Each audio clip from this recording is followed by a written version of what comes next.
Welcome to Seenu updates. ఇప్పుడే Japanese movie అయిన sister death movie నెట్ఫ్లిక్స్లో చూసి రావడం జరిగింది.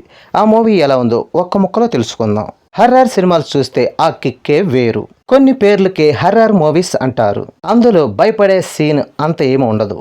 ఇక్కడ చెప్పుకునే సిస్టర్ డెత్ మూవీ మాత్రం మొదట్లో దెయ్యాన్ని చూపించకుండా భయపెట్టే ప్రయత్నం చేస్తారు. మరి అందులో సస్పెన్స్ అయ్యారా అంటే ఈ చిత్రం కథ ఒకసారి చూద్దాం.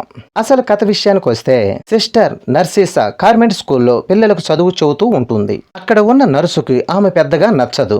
ఇది పట్టించుకొని సర్సిసా తన పని తాను చేసుకుంటూ పోతుంది. తన గదిలో ఏదో ఆత్మ ఉందని ఆమెకు అర్థమవుతుంది. మరోవైపు స్కూల్లో తన బోర్డు మీద తనను తాను పరిచయం చేసుకుంటున్నట్టు పేరు రాస్తుంది. అది చూసి అక్కడున్న వాళ్ళంతా షాక్ అవుతారు. కారణం దెయ్యం.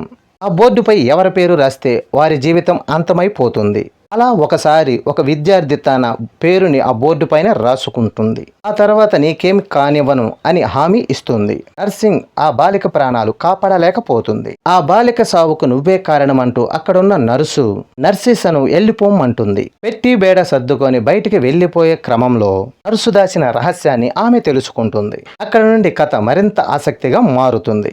దెయ్యానికి హీరోయిన్ సాయం చేస్తుంది. అందుకు కారణం ఏమిటి, ఆ తర్వాత ఏం జరిగిందో తెలియాలంటే ఓటీటీలో మూవీ చూడాల్సిందే. నర్సు దెయ్యంగా చూపిస్తూ బోలెడన్ని సినిమాలు వచ్చాయి. ఇది కూడా అలాంటిదే.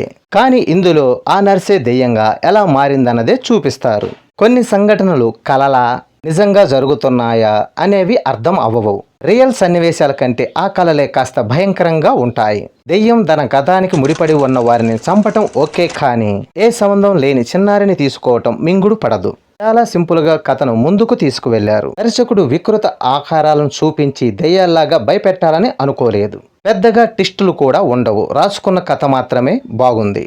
చివర్లో జరిగేది ప్రేక్షకుడు ముందే ఊహించినట్లే ఉండటం ఈ సినిమాకి మైనస్. నర్సిసా పాత్రలో స్పానిక్ హీరోయిన్ మరియా బెర్మర్ చాలా బాగా నటించారు.